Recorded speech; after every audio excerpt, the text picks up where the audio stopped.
thoughts, I make the world shake. When I turn off my talents, restore the balance to sex, money, drugs, violence, and watered down ballads. Warning, falling rock zone, crack your dome. You're now lost in a world that's for years been my home. Your only means of protection would have been your daddy's contraception.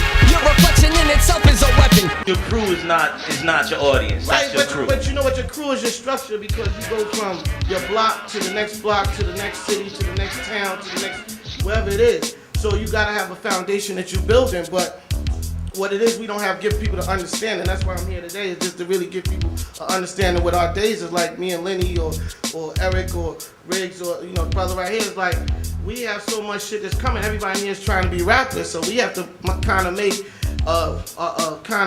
my structure is like, I'm gonna listen to everything. I just found a kid from Phoenix, because I listen to everything. I don't give a fuck how big I get.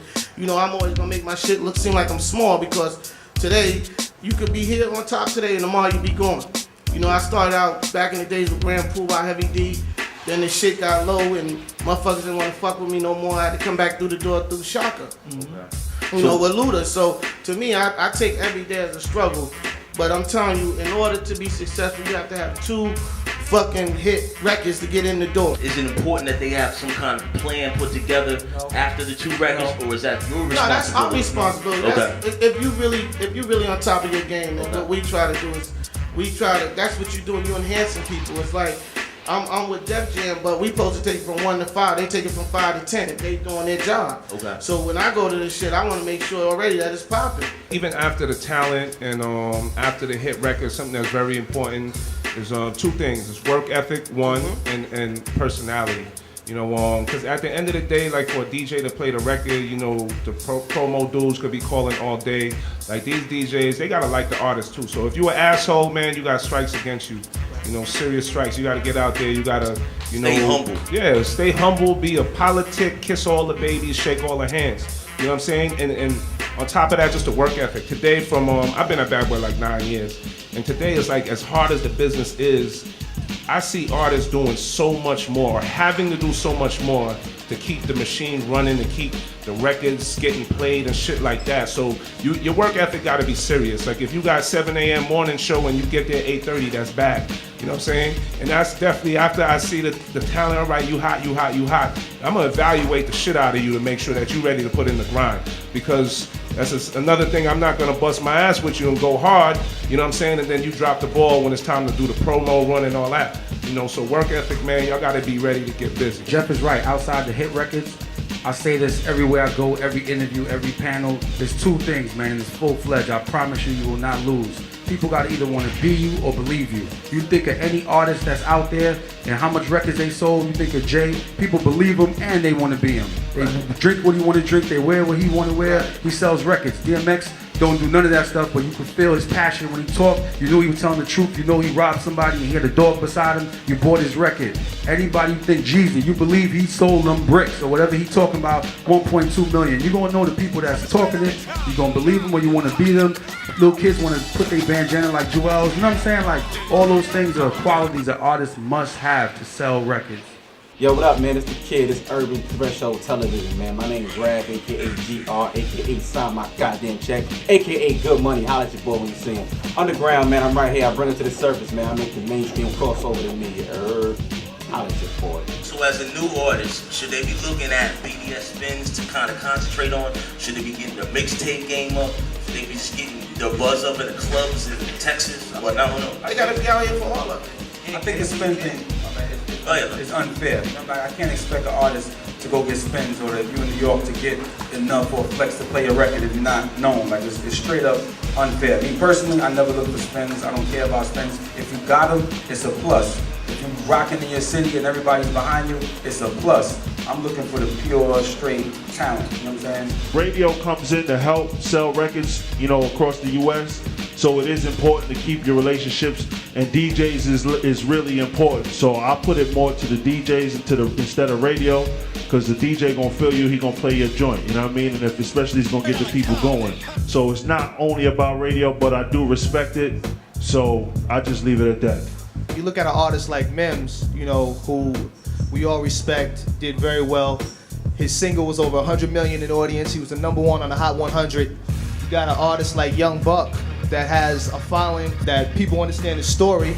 The record was 30 million in audience, somewhere in that range. He comes out and does 140 his first week. Same week, Mims does 77,000. Those results are disparaging. So the point I'm trying to make is with radio, although radio is important, certain artists, especially in hip hop, it's about the movement, it's about the culture, it's about the consumer buying in to that artist.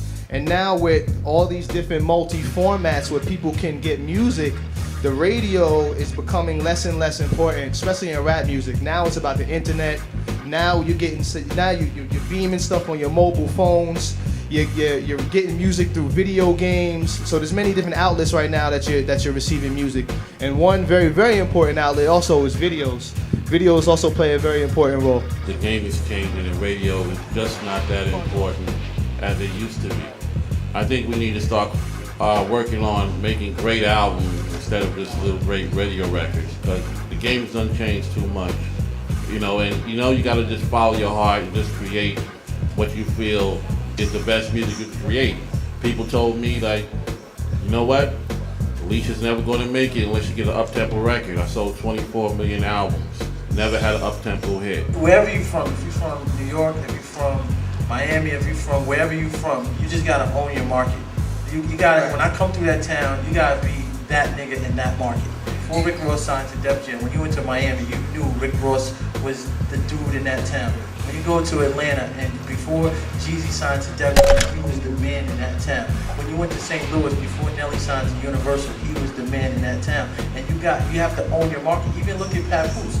Papoose in New York was the shit. Like there was other artists that had deals and had albums out that was doing remixes to their records just to get on New York radio with Papoose, just so they could get on New York radio. So whatever market you're in and whatever town you're in, you have to own your market. You gotta make yourself hot or put yourself on the radar. It's like I'm hearing about a group up in Harlem, or I'm hearing about a group down south, but it's really putting yourself on the radar. You gotta make yourself hot. So much other shit that will take a kid's attention. It takes so much more for him to gravitate towards an artist and become what you call a fan. You know what I'm saying? And that's why it just takes music that moves you, that evokes emotion. You know what I'm saying? To make a motherfucker want to go out and buy a CD. Yo, it's really good. It's your boy Lil Wayne, Weezy Baby. You know what I'm talking about? Cash Money Millionaire, Young Money Billionaire. You already know, man. What up, New York? I'm doing this for Urban Threshold Television. You already know what it is. Holla back. Say I'm an artist. Is it important that my lyrics are good? Or is it important also that the production that I'm rhyming on is good? What are you listening to as an artist that's a rapper? Okay. Even though the artist had nothing to do with the beat. See, this is what you gotta understand. With the exception of probably Jeff up here, we all have to get permission from a higher level to sign an artist, right? So if an artist comes to see me and I think that he's dope and he's talented and he can rap, but the music sounds like shit, I have to go and sell that package to my CEO and get her or him to agree to sign it. So make your music as tight as you can possibly make it. You gotta turn off the TV, turn off BET, you gotta turn off the radio, and stop listening to everything else. And hold on, let me just finish. And be who you are. You know what I mean? And it's naturally gonna come out. Look within yourself, and that's what's gonna come out. It's just depressing when you hear that, like when you're trying to make a radio record, because radio doesn't know what they're gonna play. All the rules get broken every time you hear a hit record. Like since I've been at Atlantic, the big argument when T.I.'s last album came out was should we put out What You Know About That, or what's the other single? Why You Want to Do That as the first record. And in retrospect, it looks like a crazy argument, but they were saying, whoa, What You Know About That is way too slow, it's never going to pick up a radio, and people are not going to get it.